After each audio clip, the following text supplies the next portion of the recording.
para os visitantes que não me conhecem, meu nome é Gregory, sou pastor aqui na PIB da área de ensino e também da juventude.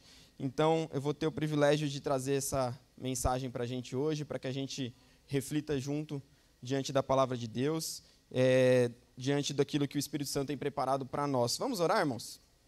Senhor, te agradeço primeiramente por tudo que temos vivido aqui essa noite, te agradeço por cada vida batizada aqui, Senhor Deus, por cada decisão pública tomada aqui hoje, Senhor. Te agradeço pelos louvores, por tudo que fizemos aqui, sabemos que o Senhor está presente. E te pedimos que agora, através da Tua palavra, o Senhor continue a falar conosco, Senhor, que Tua palavra seja exposta aqui e o Teu Espírito Santo esteja livre para agir em nosso meio, Senhor Deus, e que a gente possa ser edificado e aplicar essa palavra em nossas vidas, Senhor. É isso que eu te peço, te agradeço, em nome de Jesus. Amém.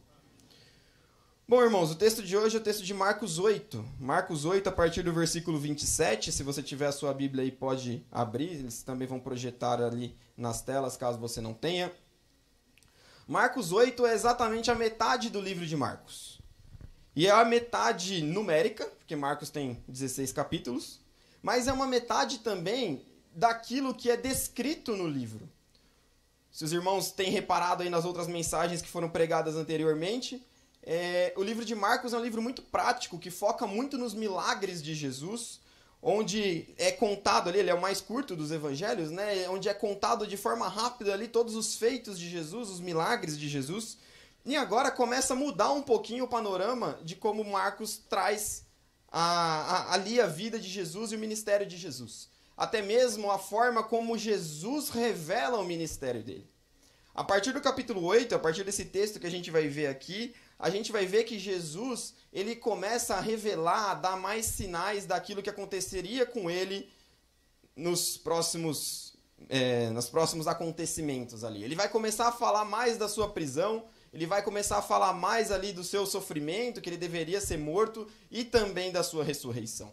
Ou seja, a partir desse capítulo aqui, a gente vai começar a encontrar uma série de indignações ou até de não entendimento dos próprios discípulos sobre aquilo que iria acontecer com Jesus, com o líder que eles estavam seguindo. Porque eles não esperavam que o líder, que o Messias, viesse para morrer na cruz. E o texto de hoje, ele fala bastante sobre isso. E eu queria que a gente refletisse em cima, pensando aqui em 3 perguntas sobre esse texto. A primeira pergunta é: quem é Jesus? Quem é Jesus? Jesus, provavelmente, o homem mais conhecido de toda a humanidade. Só que a definição de Jesus, em diversos cantos do mundo, é muito diferente para cada pessoa. A gente tem pessoas que definem, religiões que definem Jesus como um grande profeta. Outras religiões definem Jesus como um revolucionário, como o próprio Império Romano ali encontrou em Jesus um revolucionário e tinha medo que Jesus ali iniciasse uma rebelião. A gente vê em outras religiões Jesus como um ideal a ser seguido apenas, ou então até o espírito mais evoluído que veio nessa terra. Até mesmo um ser muito iluminado, que todos têm que seguir aquilo que ele fala, mas nada além disso, além da iluminação que ele traz para a gente. E até mesmo quem não acredita em Deus admira Jesus como um exemplo de líder através da sua moral, através dos seus ensinos de liderança, um grande líder. Quando a gente traz para o nosso contexto, muitas vezes a gente enxerga em Jesus um gênio da lâmpada, em que a gente busca ele apenas quando a gente precisa de alguma coisa. E a gente se relaciona com ele somente para pedir coisas. E a gente precisa pensar em quem é Jesus para nós.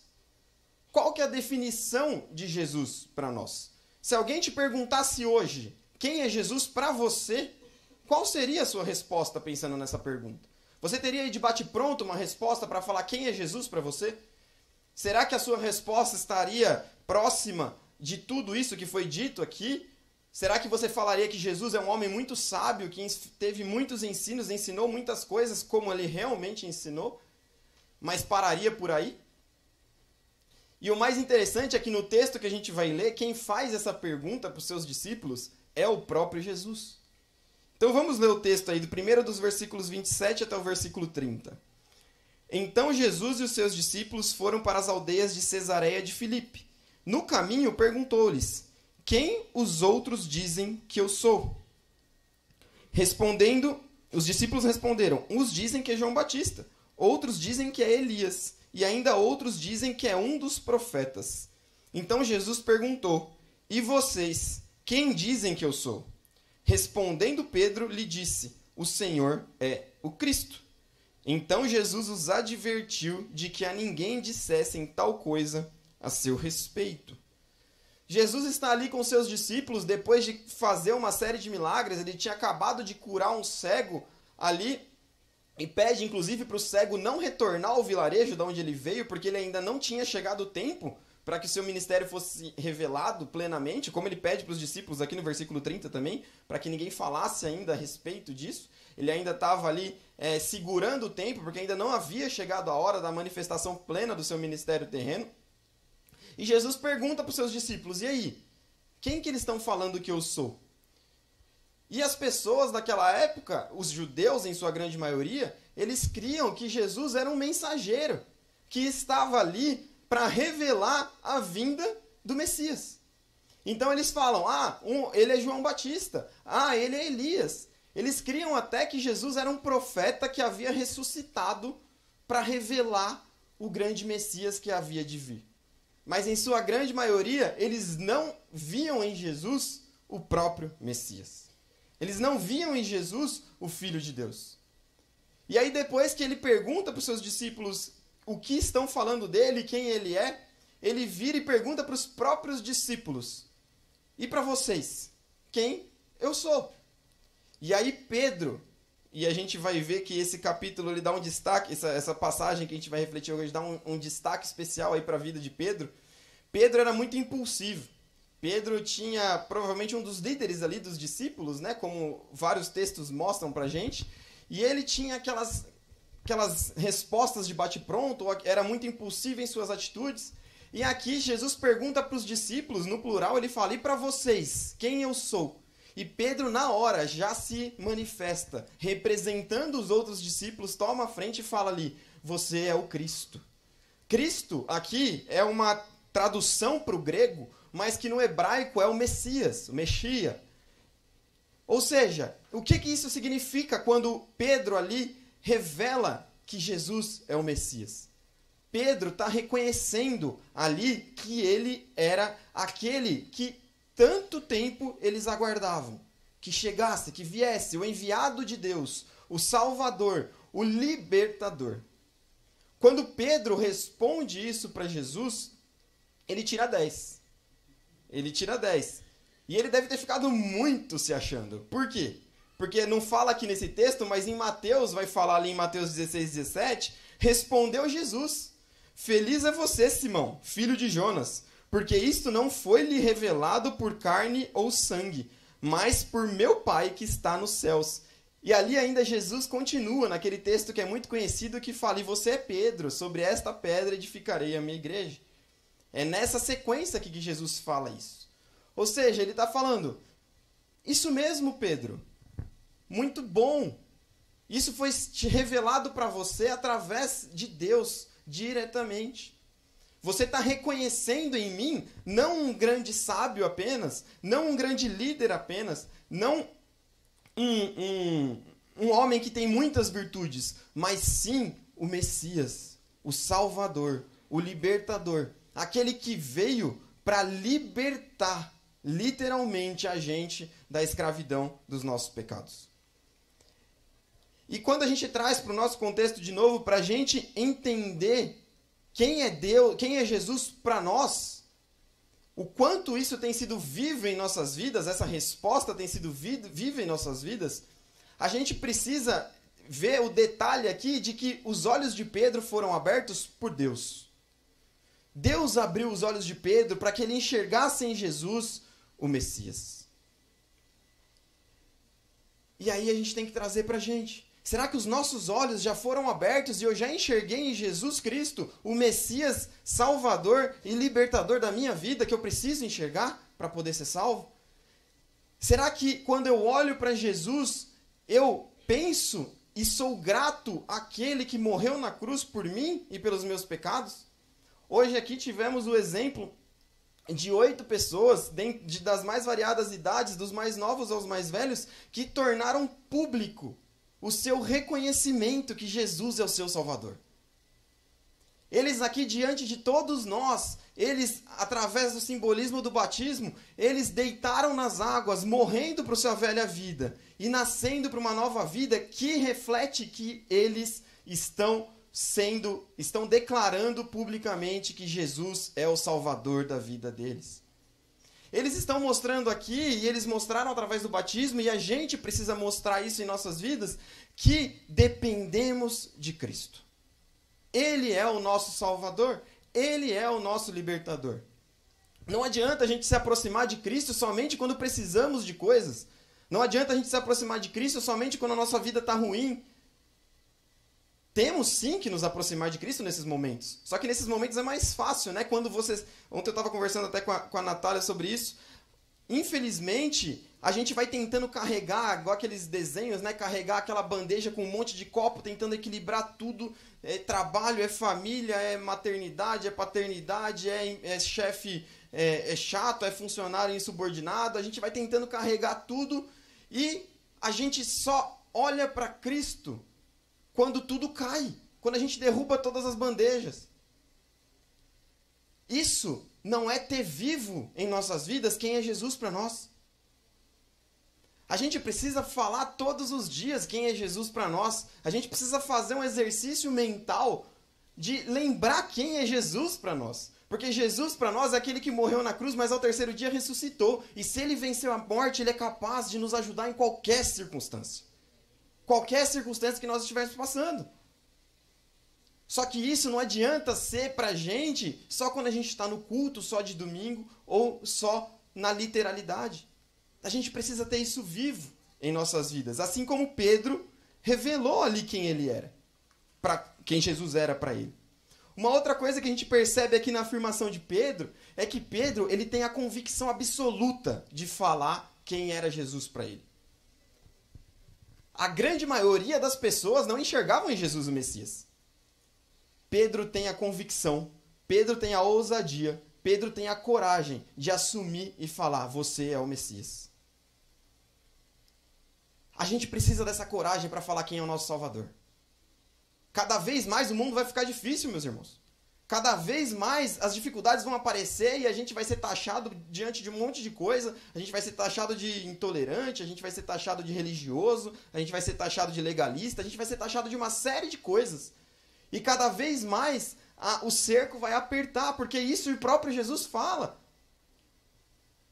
E essa coragem, essa ousadia, essa convicção a gente precisa ter e estar pronto para mostrar quem é o nosso Salvador para aquele que está ao nosso lado. Isso precisa conviver com a gente todos os dias, em todos os momentos. A gente precisa estar apto para, mesmo num ambiente hostil, mesmo numa sala de faculdade, mesmo num ambiente de trabalho em que você está sendo completamente ali a minoria, em que você muitas vezes está sendo massacrado ali. Graças a Deus, em nosso país a gente ainda não tem uma perseguição religiosa física, né? Graças a Deus por isso, mas a intelectual a gente já tem. A emocional a gente já tem. Hoje em dia, quando você fala que você é um seguidor de Jesus Cristo, quando você fala que você é evangélico, muitas vezes as pessoas viram a cara para você, as pessoas já taxam você de uma série de adjetivos, como foi dito. E a gente precisa ter essa convicção que Pedro teve. Essa ousadia que Pedro tinha no seu espírito de afirmar com toda certeza: você é o Messias, você é o meu Salvador. Eu tenho plena convicção disso e não há nada que me faça esconder isso. Eu sou grato pela sua salvação. Assim que a gente precisa viver a nossa vida. E o versículo 30 que eu já li, mas quando Jesus vira e fala: então Jesus os advertiu de que a ninguém dissessem tal coisa a seu respeito. Olha que interessante, normalmente quando a gente vai fazer alguma programação ou quando a gente vai fazer alguma atividade aqui na igreja, um acampamento, um retiro, um projeto, ou até as próprias atividades que a gente faz de sábado, a nossa primeira estratégia é o quê? Divulgar. Vamos divulgar aquilo que vai ser feito. Vamos divulgar o nosso retiro, vamos divulgar nos grupos de WhatsApp, né, Marinho? Vamos divulgar e divulgar para quê? Para que mais pessoas tenham acesso àquilo que a gente está ofertando, àquilo que a gente está querendo fazer. E isso é o certo, é natural a gente fazer e utilizar essa estratégia. Só que olha que interessante, a estratégia de Jesus era o contrário. Ele havia acabado de curar um cego em Betsaida e ele vira para o cego e fala assim, ó, não volta para o vilarejo. Vai para o outro lado. Ele acaba de revelar que ele é o Messias para os seus discípulos. Eu sou o Messias, aquele que vocês tanto esperam. Mas fala para os discípulos, ó, não conta para ninguém. Porque sim, não havia chegado o tempo dele ainda. E seria mais perigoso fisicamente para ele, quanto mais afirmações e mais divulgações sobre o seu ministério tivesse. Então esse é um dos motivos. Mas um outro motivo é porque aquilo que é verdadeiro, aquilo que é de verdade, aquilo que se autocomprova, não precisa de muito marketing. Naturalmente ele se espalha. E por que naturalmente ele se espalha? Porque aquilo que transforma a minha vida, eu naturalmente quero contar disso para os outros. E isso vai passando. O evangelho, o cristianismo só chegou até nós, gente. Só chegou até nós hoje em dia, a gente só está aqui sentado porque ele é a verdade. E essa verdade que transformou vidas durante toda a história e continua transformando. E é ela que nos motiva a falar para o outro o que é a verdade. Ou seja, Jesus está falando, não precisa fazer um marketing agora, porque naturalmente as coisas vão se espalhar.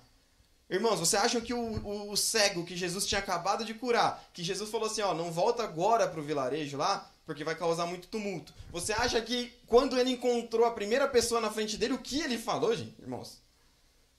A reação natural dele era a primeira pessoa que ele encontrou, com certeza ele falar assim, agora eu enxergo.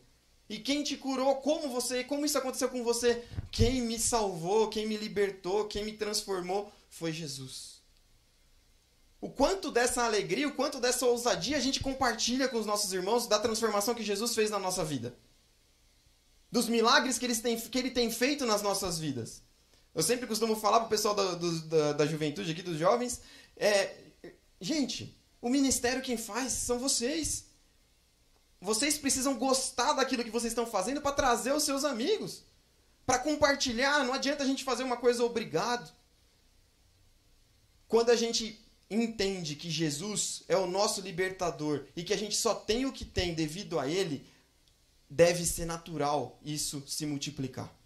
Deve ser natural isso se espalhar. E a gente tem que fazer isso. Como ele nos ordenou já, lá em Atos 1:8, a gente sabe que ele nos ordenou a fazer isso. Então a primeira pergunta foi essa, irmãos. Quem é Jesus para vocês? Quem é Jesus para os discípulos? Quem foi Jesus para os judeus naquela época? E a segunda pergunta definimos quem é Jesus. Entendemos quem é Jesus, que Jesus é o Messias, que Jesus é Deus, que Jesus é Deus Trino. E agora? O que vai acontecer? Essa é a segunda pergunta que a gente vai ver no texto. O que vai acontecer sabendo que você é o Messias? Vamos ler então do versículo 31 até o 33. Então Jesus começou a ensinar-lhes que era necessário que o Filho do Homem sofresse muitas coisas, fosse rejeitado pelos anciãos, pelos principais sacerdotes e pelos escribas, fosse morto, e que depois de 3 dias ressuscitasse. E isto ele expunha claramente. Então Pedro, chamando-o à parte, começou a repreendê-lo. Mas Jesus, voltando-se e vendo seus discípulos, repreendeu Pedro e disse, saia da minha frente, Satanás, porque você não leva em consideração as coisas de Deus, e sim as coisas dos homens. Daqui a pouco a gente chega em Pedro já, que tinha tirado 10, né?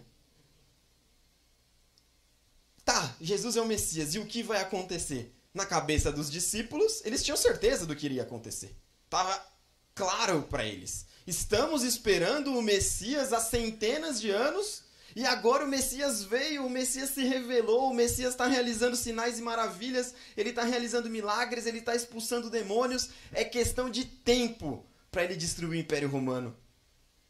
É questão de tempo para a gente se sobrepor a esse império e Israel dominar sobre a terra. Essa era a cabeça do discípulo de Jesus. Essa era a cabeça de Pedro. Essa era a cabeça do judeu da época. Essa é a cabeça do judeu de hoje em dia, que ainda não acredita na vinda do Messias. Jesus, através dessa passagem, essas palavras, ele traz palavras para os discípulos ali que são extremamente claras, tanto que o próprio Marcos fala aqui que Jesus começa a falar claramente, mas além de claras, essas palavras para os discípulos, elas são completamente assustadoras. Imagina só, irmãos, eles haviam deixado a vida deles para seguir a Cristo, literalmente. Literalmente, eles tinham deixado os seus trabalhos e ido seguir a Cristo. Pedro havia deixado a sua esposa e ido seguir a Cristo. E agora, por quê? Porque na cabeça deles, Cristo traria a vitória política, militar, econômica para o povo de Israel. E agora, o Messias se revela como Messias, mas fala para eles: é necessário que eu seja humilhado, que eu seja preso, que eu seja morto, e depois disso eu ressuscite. Mas como assim, Jesus? Como isso é possível? A gente ainda não começou nada de tudo que a gente vai fazer, e você já está falando que é necessário que você seja preso e seja morto? Muitas vezes a gente olha para os discípulos e acha que eles tinham falta de fé ao agir dessa forma. A gente acaba julgando os discípulos como onde já se viu, Jesus estava do lado deles ali. Meus queridos, humanamente, era muito difícil de entender o que Jesus havia vindo fazer na terra. Era muito difícil. Por quê? Porque eles estavam com toda a tradição arraigada neles. E agora para a gente é fácil a gente olhar e saber. A gente sabe tudo o que aconteceu, a história já foi dita, já aconteceu, já está escrita aqui para nós. Só que ali, no momento, antes de acontecer, não era tão fácil assim. Jesus deixa claro que era necessário que ele morresse para que o povo fosse liberto. Por quê? Porque a liberdade não era de um império, não era de um reino, não era de uma nação. A liberdade era da escravidão dos pecados. Era essa a liberdade que Jesus veio trazer ao mundo. E por que foi necessário que um homem viesse à terra e morresse numa cruz e sofresse e derramasse o seu sangue, como Cristo fez por nós?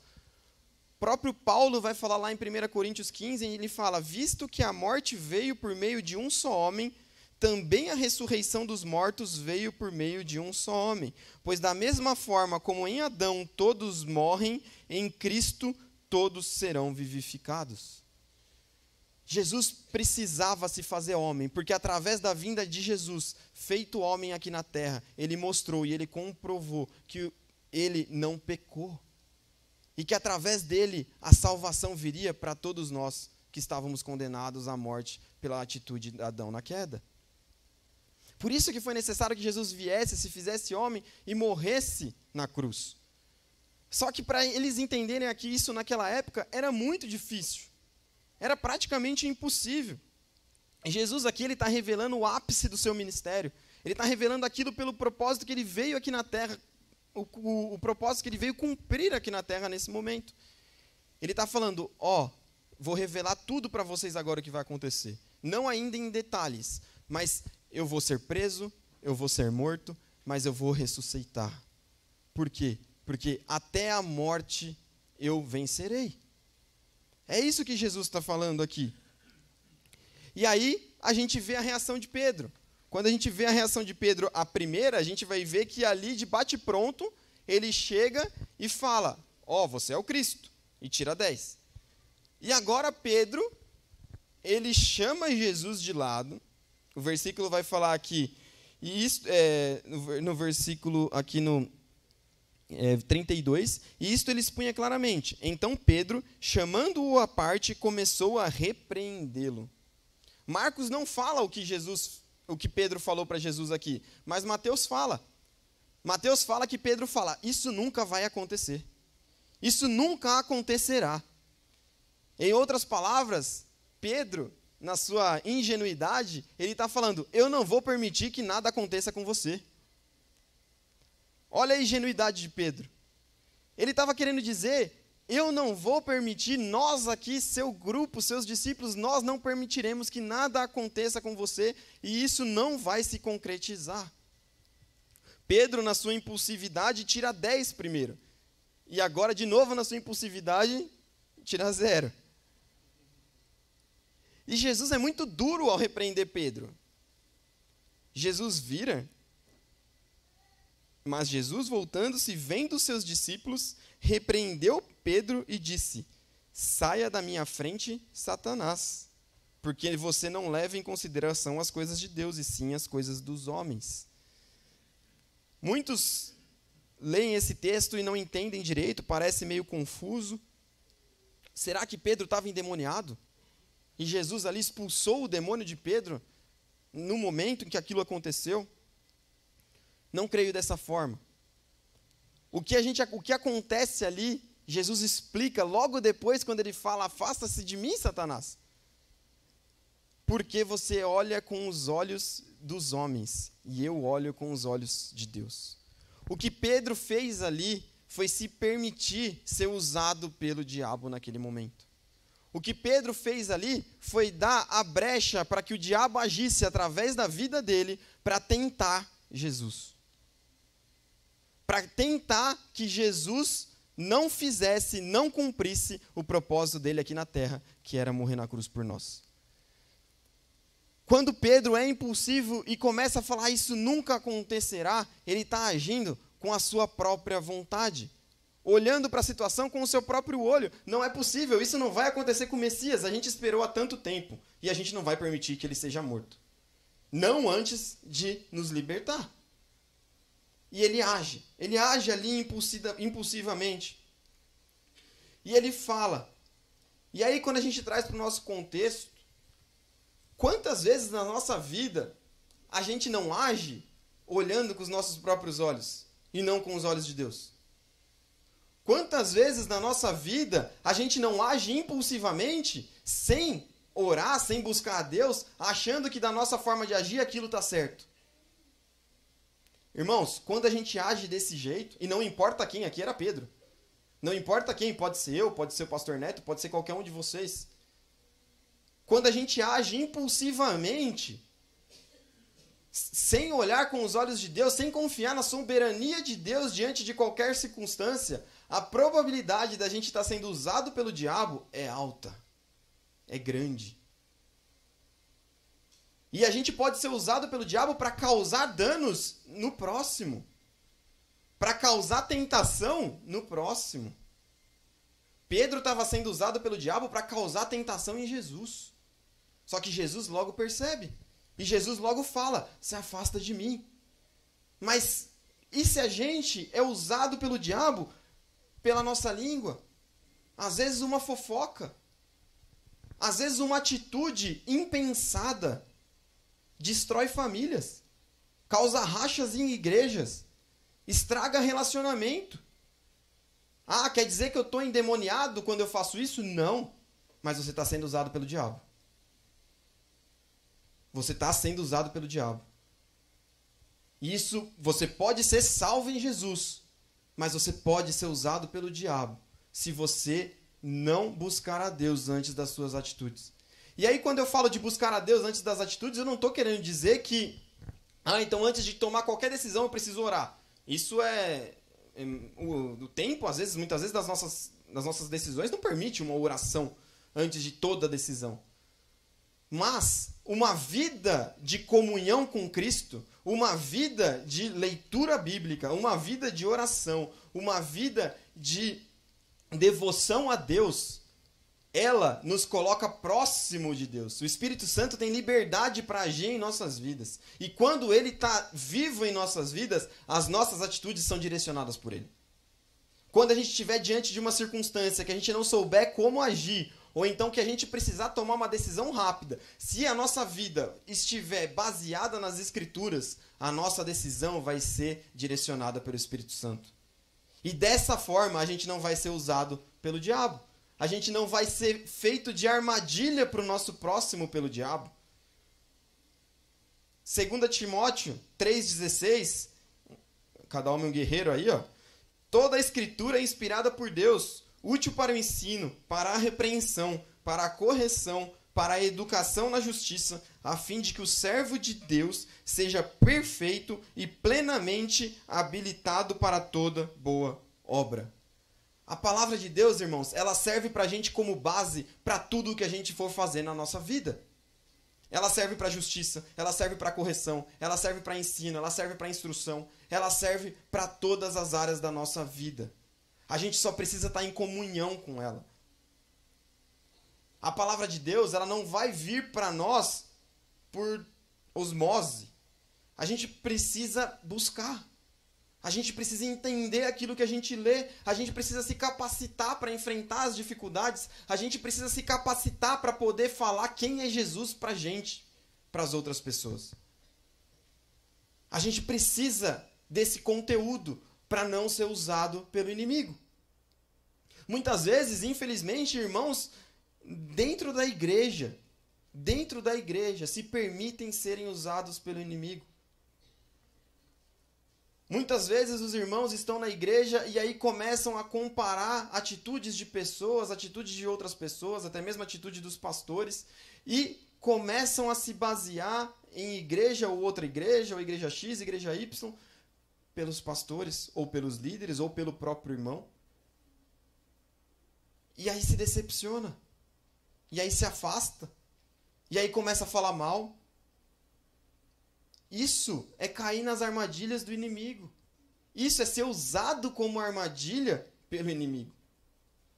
Irmão, se eu perguntar aqui e pedir para vocês levantarem a mão aqui de quem quer aqui ser instrumento do diabo, ninguém vai levantar a mão. Tenho certeza disso. Ninguém aqui quer ser instrumento do diabo por livre e espontânea vontade, irmãos. Isso pode ser pesado muitas vezes. Pode ser. Mas se você não tiver em comunhão com Deus, se você tomar atitudes impulsivas, se você tomar atitudes de acordo com a sua própria vontade, a chance de você ser usado como instrumento do diabo é grande. É grande. Nós estamos aqui para sermos usados como instrumento de Cristo.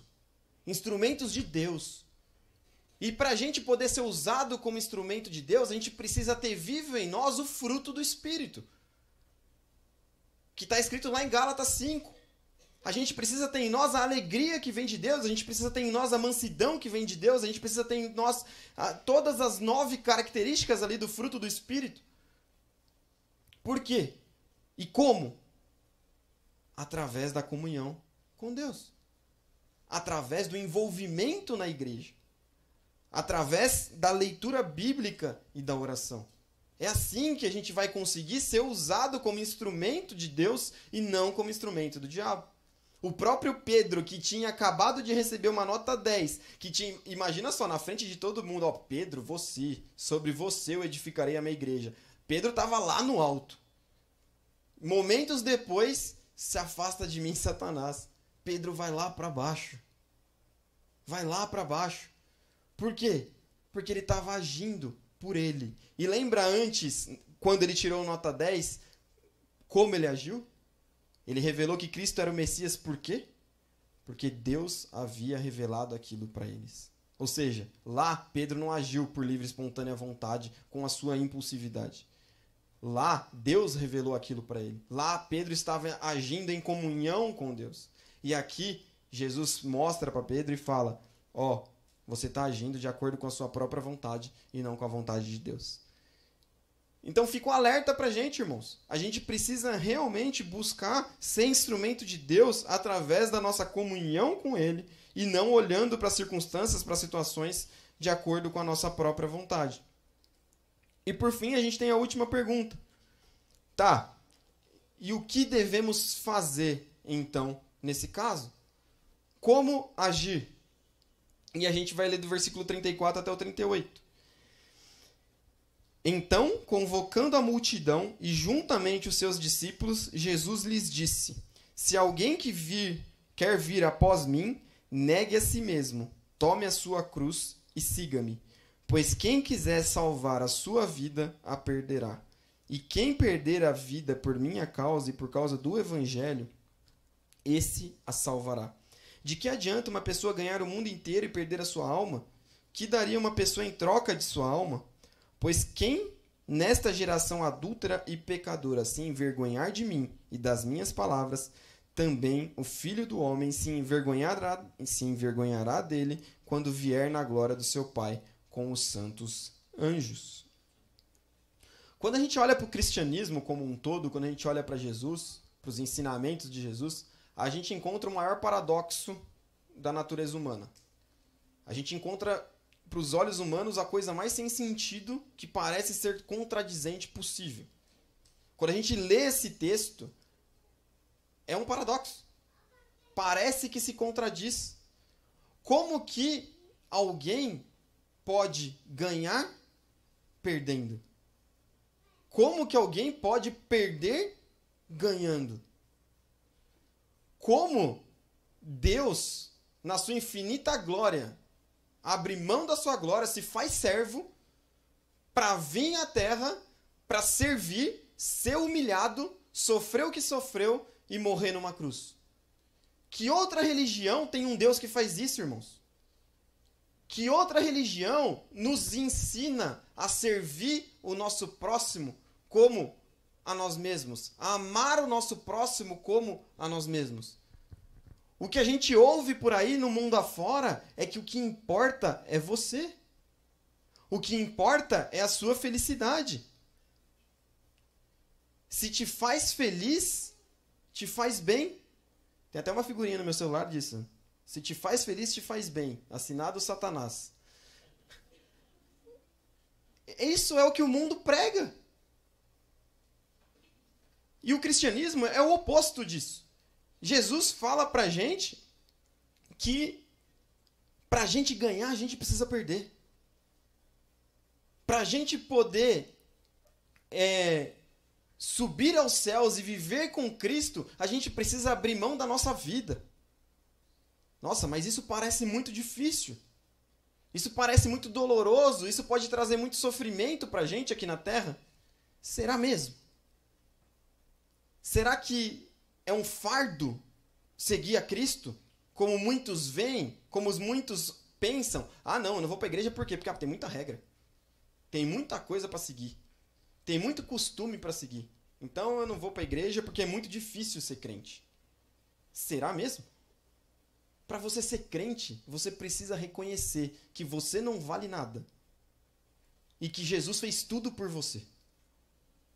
Isso é o que você precisa para ser crente. É isso. O que você precisa para ser salvo é simplesmente falar: eu dependo de Cristo. Para quê? Para tudo. Isso é o ser crente. Isso é o cristianismo. Essa é a mensagem da salvação. A mensagem da salvação não é complexa. A doutrina da soteriologia é complexa. A gente estava discutindo com ela hoje na EBD. Mas não é a doutrina da soteriologia que leva a gente para o céu. O que leva a gente para o céu é a nossa crença e o nosso reconhecimento que somos pecadores e dependemos de Cristo. Esse reconhecimento é o que leva a gente para o céu. E a partir do momento em que a gente reconhece que a gente não vale nada, que a gente não merecia nada, e que Deus, na sua infinita misericórdia, na sua grandiosidade, na sua soberania, mandou o seu Filho para que viesse como criatura, como forma de servo, vivesse como nós, sofresse como nós. Eu falei isso ontem no encontro de casais aqui, irmãos. O maior milagre o maior sacrifício de Cristo não foi morrer na cruz. O maior sacrifício de Cristo foi sair dos céus, sair do paraíso, vir à terra, se fazer homem, como eu e você. Imagina isso, irmãos. Onde a gente encontra isso? Onde a gente encontra outra história dessa em que o Deus Todo-Poderoso se faz homem para poder se colocar no nosso lugar que merecíamos a morte e agora somos libertos? Isso não existe. Isso é a salvação. Isso é a mensagem de salvação que Jesus traz para nós. Só que aí Jesus vira para a gente e dá uma tarefa. Ele dá uma tarefa. Porque é sempre assim. Jesus dá uma tarefa bem clara para a gente e fala: se alguém quer vir após mim, Negue a si mesmo, tome a sua cruz e siga-me. Tome a sua cruz. Tá. Qual que é a minha cruz? E qual que é a sua cruz? E aí você pode começar a pensar qual que é a sua cruz. E aí pode vir na sua cabeça o seu marido. A minha cruz é o meu marido. Jesus me colocou aqui na terra para carregar essa cruz desse marido.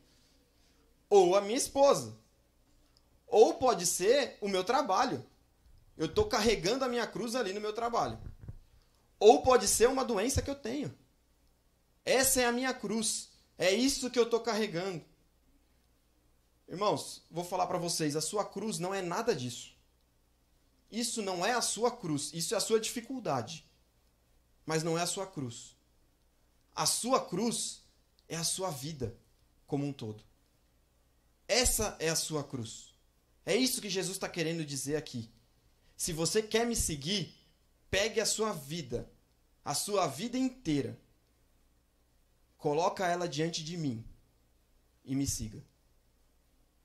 Inclui as suas dificuldades, mas inclui também as suas alegrias. Porque ser cristão não é um fardo. Ser cristão não é difícil, não é doloroso, é difícil muitas vezes, mas não é doloroso. Quando a gente olha para os nossos missionários, todos aí que a gente apoia, vamos olhar aqui para o Caetano e para a Ana que foram lá agora, indo para um local hostil ao evangelho, para um outro país, para um outro continente, com 2 crianças pequenas, e a gente olha para isso e a primeira coisa que vem na nossa cabeça é: são malucos. São malucos. Eu tenho 2 crianças pequenas exatamente da mesma idade dos filhos deles. E eu olho e falo: como isso é possível? E aí quando você conversa com eles, ou quando você conversa com qualquer outro missionário, eles vão falar: não é nenhum fardo pra gente. Não é nenhum fardo. Por quê? Porque Deus está me chamando. E é um privilégio participar disso. E se Ele está me chamando, e se Ele está me levando, é porque Ele quer eu ali. E Ele vai me proteger, Ele vai me abençoar. E se eu morrer, como Paulo diz, o morrer para mim é lucro. Isso é o cristianismo, isso é o verdadeiro evangelho, meus irmãos. É a gente realmente pegar a nossa vida inteira, colocar nos pés da cruz de Cristo e falar: se você quiser me mandar para outro país, Senhor, eu estou aqui. Como Isaías disse: eis-me aqui. Me leve, me use da forma que você quiser. O perder a vida que Jesus fala aqui, se você perder a sua vida, você vai ganhar. Ele não está falando literalmente, por mais que aconteceu com praticamente todos os discípulos ali que estavam ali, menos João, né, pelo que a gente vê pela tradição. Perder a vida literalmente. Ali os discípulos, sim, todos eles perderam a vida. Praticamente todos. Mas com a gente não é perder a vida literalmente. É negar os nossos próprios prazeres, é negar a nossa própria vontade, é negar olhar para o mundo olhando com os nossos olhos como Pedro fez. Isso é o perder a sua vida. É você deixar de lado as suas picuinhas, os seus defeitos e se colocar diante de Deus e falar: me usa, me transforma, estou a seu dispor. É isso, a gente negar a nossa própria vida. E como eu disse, isso não vai ser doloroso. Ontem a gente viu aqui a tarde toda um monte de adolescentes se divertindo aqui na igreja. Se divertindo dentro da igreja. Brincando, jogando jogo, jogando videogame, jogando bola. À noite a gente teve um grupo grande aqui também de casais juntos, se divertindo, dando risada, compartilhando uns medos engraçados aí, né? A gente estava junto aqui em comunhão, crescendo junto, nos divertindo. O evangelho não é um fardo, meus irmãos. O evangelho é um privilégio. O fardo quem carrega é Cristo. É Ele quem carrega o fardo. E Ele fala para a gente colocar as nossas dificuldades, o nosso fardo pesado diante dEle. Porque Ele vai carregar para nós. Para a gente basta o reconhecimento de que a gente precisa disso. Que a gente precisa dessa ajuda. para poder viver leve, para poder viver tranquilo e para poder viver em um espírito de gratidão a Deus. Ele termina o texto falando de que pois quem nesta geração adúltera e pecadora se envergonhar de mim e das minhas palavras, também o Filho do Homem se envergonhará dele. A gente não pode se envergonhar do Evangelho. A gente não pode ser como o pessoal fala aí, o crente agente secreto, que só sabe que é crente o pessoal da igreja. A gente não pode ser assim.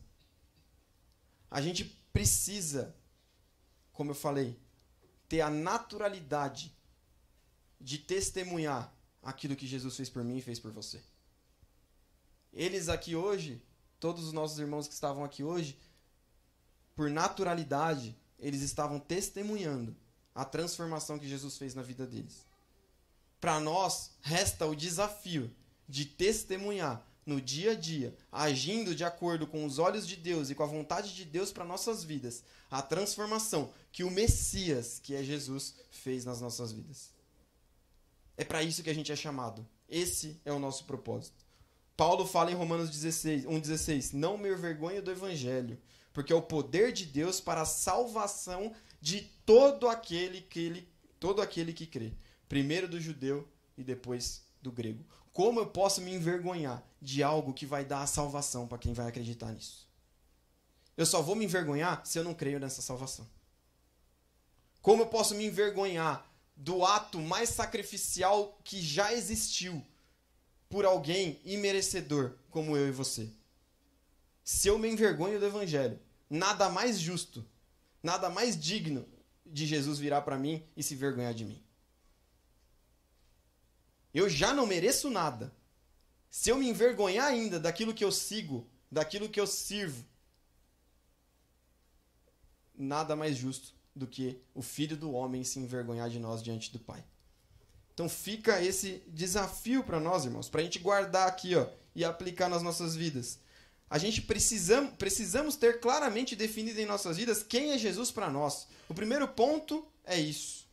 A gente precisa ter claro quem é Jesus para nós. É aquele que me libertou, é aquele que me salvou, é aquele que transformou a minha vida. Quando a gente vai no projeto missionário, eu sempre costumo falar, quem já foi, já me ouviu falando isso, que quando você vai pregar o evangelho para alguém, você não está contando uma história de um terceiro. Você está contando uma história de transformação da sua vida. Esse é o evangelho. É dessa forma que você tem que compartilhar. É dessa forma que você precisa ter certeza de quem é Jesus na sua vida. Outra coisa para a gente guardar sobre a segunda pergunta. Quando olhamos e agimos nas situações da nossa vida com os nossos próprios olhos e não através da Bíblia, estamos altamente sujeitos a sermos usados pelo diabo. A gente precisa olhar para toda a nossa vida pela cosmovisão cristã. A Bíblia serve para todas as coisas, todas as áreas e tudo que é possível e que existe nas nossas vidas. A gente precisa estar em comunhão com ela, comunhão com Deus através dela, para agirmos da mesma forma e não sermos usados como instrumento pelo inimigo, como Pedro foi. E por último, para seguir a Cristo, a gente precisa negar as nossas próprias vontades pecaminosas. Isso é muito interessante, gente. Não é que eu preciso negar aquilo que eu gosto. Não é que eu preciso negar aquilo que eu sou. A Bíblia é formada por vários livros de diferentes autores em que Deus preserva a característica de cada um dos seus autores para revelar a sua vontade. Deus fez você do jeito que você é, porque Ele quer usar você do jeito que você é. Com as suas características. Você sendo impulsivo como Pedro. Ou você sendo tímido como algum outro dos discípulos. Ou você sendo amoroso como João era. Deus quer usar você com as suas características. Ele não quer que você deixe e abra mão daquilo que você é. Ele quer que você coloque aquilo que você é diante dele para ser usado por ele. É isso que ele quer.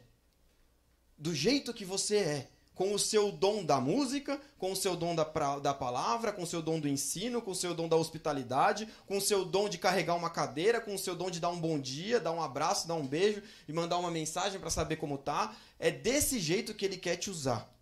com as suas características. O que a gente precisa negar é a nossa vontade pecaminosa. Essa a gente precisa negar. E que a gente possa ser servo e humilde, amando o próximo como a nós mesmos, vivendo um evangelho feliz, alegre, que a gente tenha prazer em compartilhar. Amém? Baixa a sua cabeça, vamos orar. Senhor, eu te agradeço mais uma vez pela tua palavra, que é tão viva, que é tão rica, que é tão útil e atual para nós, Senhor. Te agradeço porque o Senhor veio a essa terra, morreu na cruz por nós, derramou ali o seu sangue, mesmo sem merecermos, com as nossas falhas, com os nossos erros, sendo imerecedores, o Senhor veio como Messias, como Salvador de nossas vidas, Senhor. Não temos nada a não ser gratos a Ti, Senhor Deus, por isso. Te peço, Senhor, que agora através do Teu Espírito, o Senhor esteja fortalecendo cada um aqui, Senhor. Para que cada um aqui seja realmente usado como instrumento Teu, preservando os seus dons, as suas características, Senhor Deus. Que a gente busque essa comunhão contigo através da leitura da palavra, através da oração, que a gente possa fortalecer os nossos relacionamentos também com os nossos irmãos, entre as famílias, para que juntos a gente consiga te servir melhor e alcançar mais vidas, Senhor. Que a gente realmente consiga, Senhor Deus, aplicar isso nas nossas vidas. Que a gente realmente coloque a nossa vida inteira diante da Tua cruz, Senhor Deus. Para que o Senhor use, transforme, mude, quebrante aquilo que precisa ser quebrantado, Senhor Deus. Comprometa aquilo que precisa ser comprometido, Senhor Deus. Que a gente possa ter a ousadia, que a gente possa ter a coragem, Senhor Deus, de mostrar para esse mundo quem é o Senhor nas nossas vidas. Que a gente possa realmente ter o prazer, ter a alegria de compartilhar o quanto somos gratos a Ti pela Tua salvação, Senhor. É isso que eu te agradeço. Em nome de Jesus. Amém.